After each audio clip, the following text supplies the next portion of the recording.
Okay, good afternoon. My name is Jermel Ingram Worthen. Legally, it's Helen Jermel, but most people here at home don't know that. My mother was Gwendolyn Young Ingram, and my grandparents were Willie and Ruby Tampa, and Helen Howe, Howe, is my aunt, my grandmother's sister, and all of these individuals were really instrumental in terms of my childhood. I was actually born in New York, but my mom is from here, and I came back to Apalachicola at the age of 14 months. And I can remember one time going to a Florida A&M University football game and telling someone I was from New York, and my cousin Madeline Seeley, Uncle Ben and Aunt Rita's daughter, politely informed me that your hometown is where you grow up. And so I never had a problem again indicating where I was from, and I'm very proud of being from the city of Apalachicola. It was actually interesting growing up here. I attended Quinn High School, grades 1 through 8. I could actually give you a roll call because the teachers were from the community. We had Miss Wilhelmina Spires for first grade. You had Miss Baker from the Oakland Rose family. Then you had Mrs. Mary Jane Simpson Tolliver for third grade.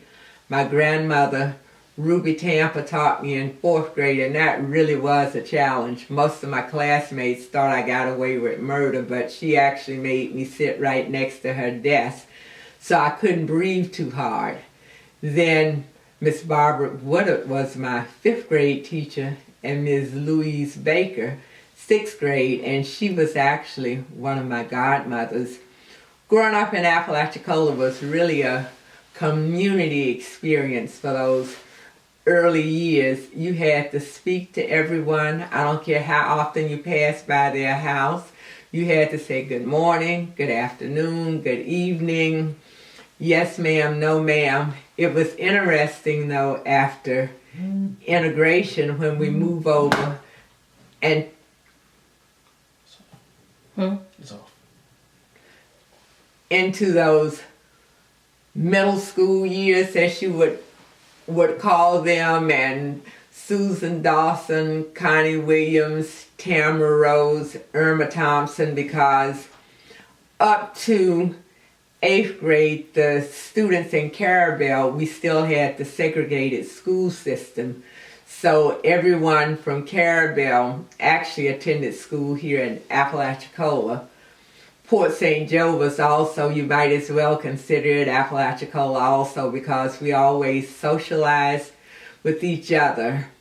And our teachers always taught us to believe that we could be whatever it is we wanted to be.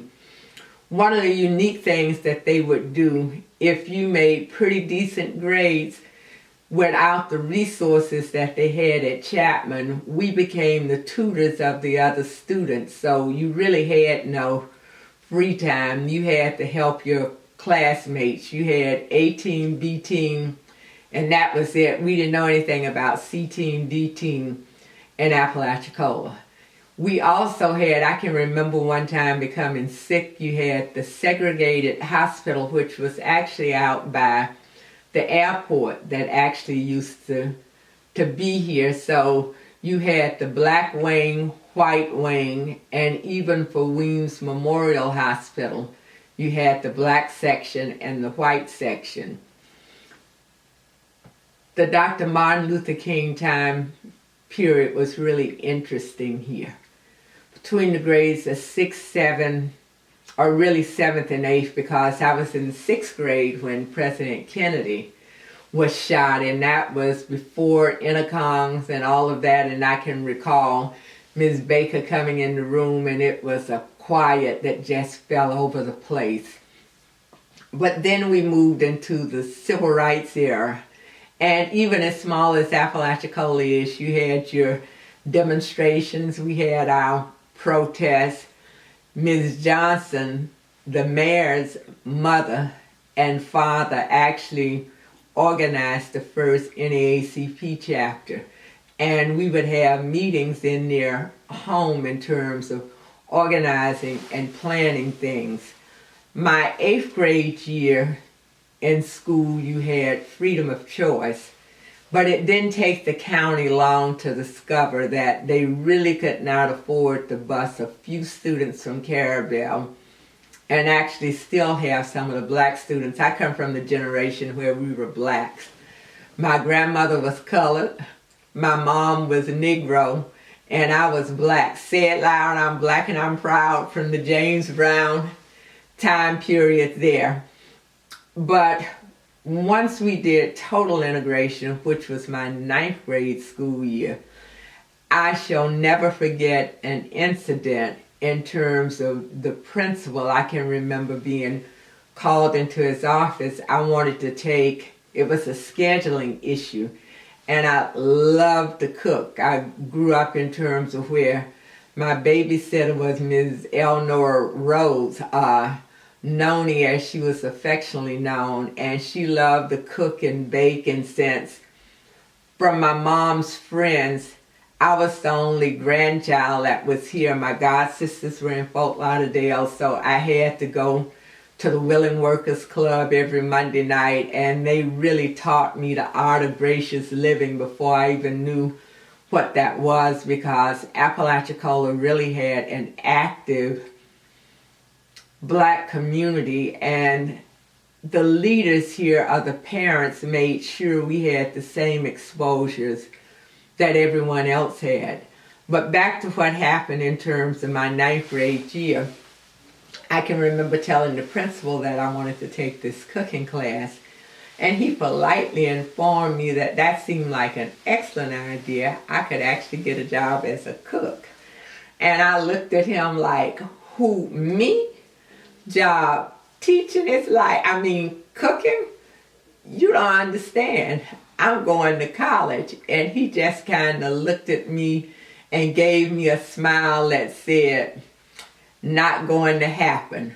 Well, he didn't understand the nature of our community, the churches, everyone came together. In fact, I can even remember parents didn't let you go any place without a destination.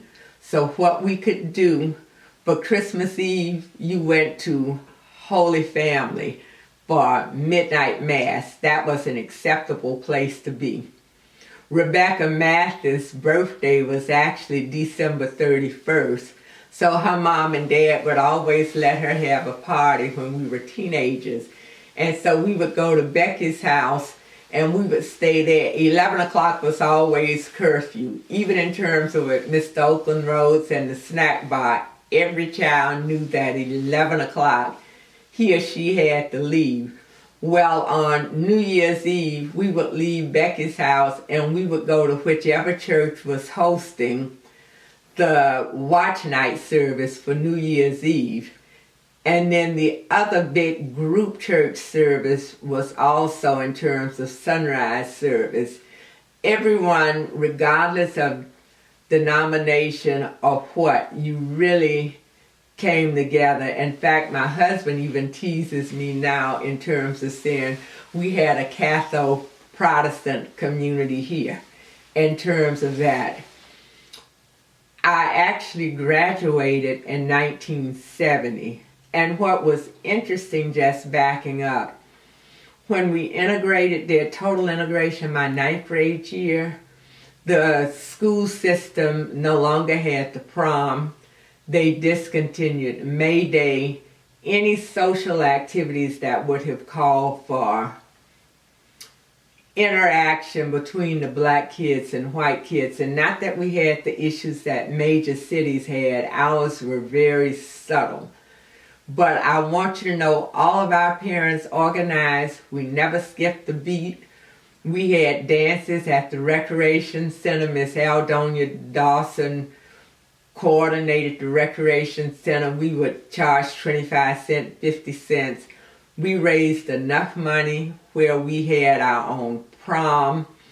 we had our after prom activities. The parents would come together. My junior year, we did an affair over on Monte Bayou, the segregated beach, but I tell you, it was really nice. My grandfather, Willie Tampa, even after integration, said he wasn't going anywhere if you didn't want him to go when he was a child. Before integration, he wasn't going then. I'm not really sure though, and it's rambling, but it's together. We actually had Bazette's Pharmacy. And when they passed the Civil Rights Act, we didn't have sit-ins here, but what he did to make sure that no one sat down to the soda fountain, he took all of the chairs up out of the drugstore.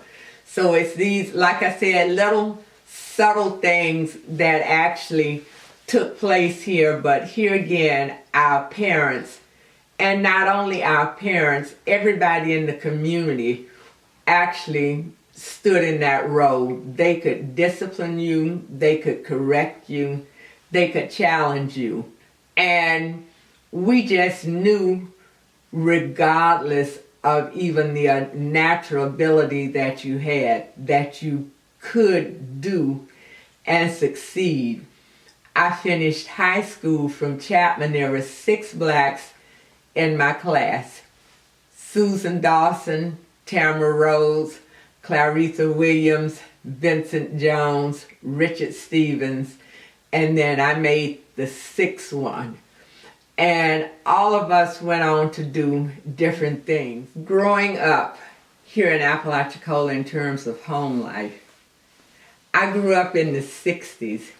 And one of the things that I can say about growing up in the 60s, in 2017 you might call it gender bias, but I really don't think it was gender bias in terms of really teaching you certain things. You had to go to church. No one ever asked me, Jermel, would you like to go to church today? Do you feel like going to Sunday school? It was understood that if you went to school Monday through Friday, if you played on Saturday, you were going to church on Sunday. You had to participate on programs. I can remember in what would be considered my middle school years now, speaking in the church, and my aunt that I had mentioned earlier that actually had a major impact on our home also, Auntie, as I called her, Aunt Helen as my mom called her, did not have any children, so we were her children. She helped my grandmother and my mom with my mom, and then after I was born, and my brother, Kenneth Ingram, in terms of helping with us. She wrote speeches for me early on. By the time I made it to 11th grade, I had to write my own speeches in terms if I had to do public speaking anywhere. And then you were not going to embarrass them by stumbling or not knowing what you had to say. So you had to stand up in front of them and say your speech over and over again until they actually understood it.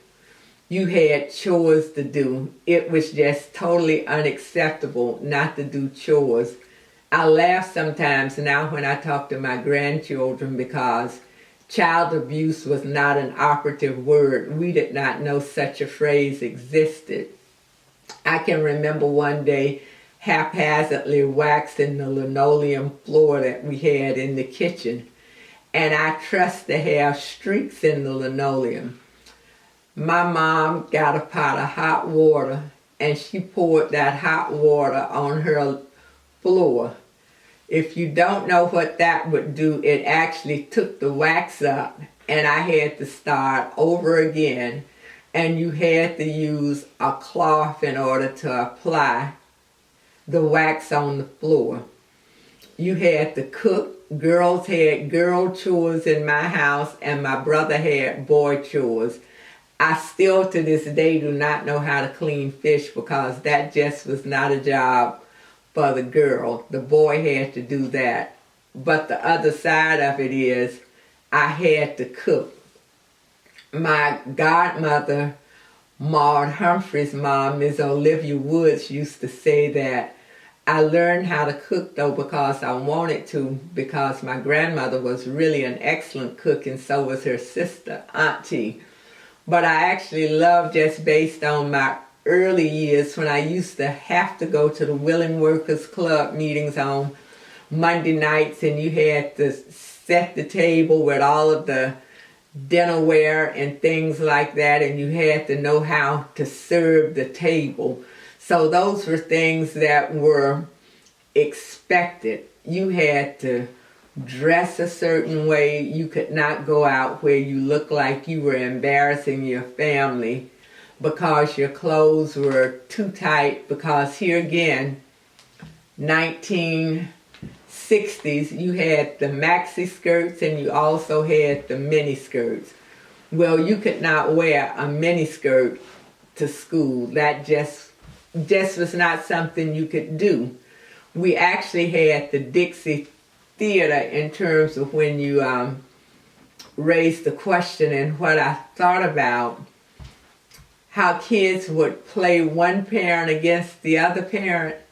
I can remember one Saturday night having been told that I could not go to the movie by my mom. Well, when my grandmother came home, she did not know I had already been told I could not go to the movie that Saturday night, and I asked, well, may I go to the movie? And she said, well, sure, no problem. Well, guess what? You sitting upstairs in the balcony, and who opens the door and the light beams in but my mom? Well, growing up in that era when the light came on and my mom opened the door, that meant not to ask any questions. I did not say, why are you here? Do I have to go? You politely got up, and no one even laughed at me because they knew that was my Saturday. When I think in terms of the housing when I was growing up, and it's interesting, we often laugh because no one in Apalachicola had a lot of money.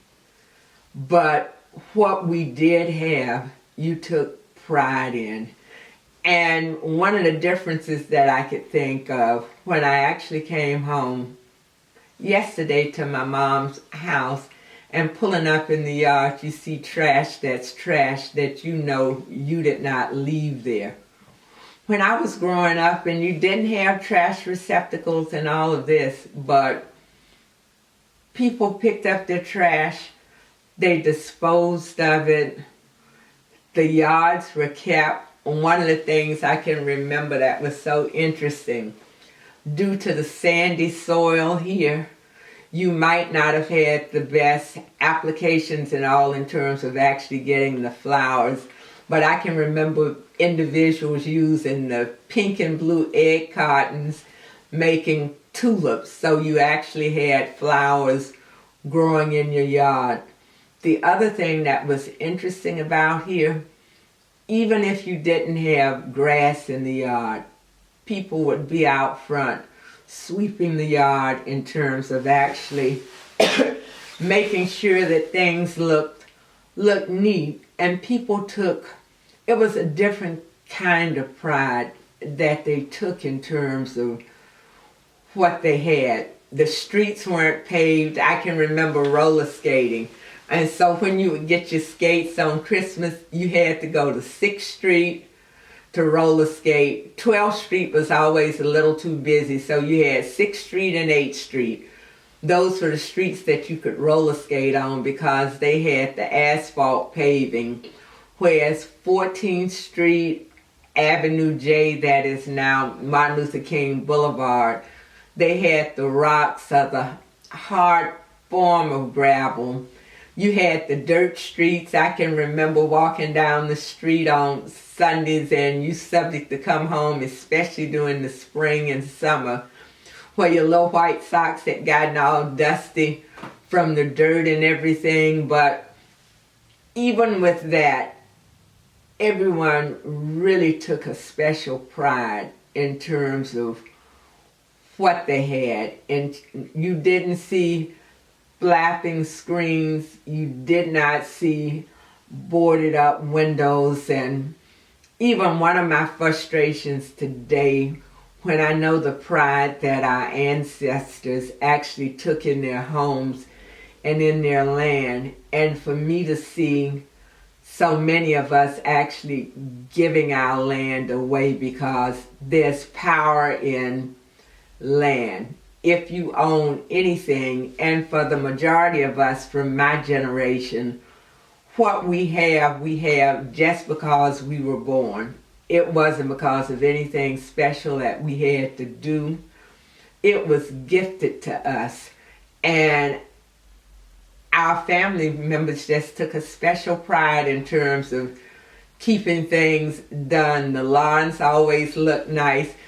The lawns look so nice that if you recall that fairy tale wedding that I wanted to have in terms of the ceremony there at St. Paul, where the list just kept growing and growing, and my mom never said it's too many people. Well, first of all, you invited everybody in Apalachicola. You didn't even try to think of sending invitations. You sent it to all of the churches and said, everybody come, but for the out-of-town ones.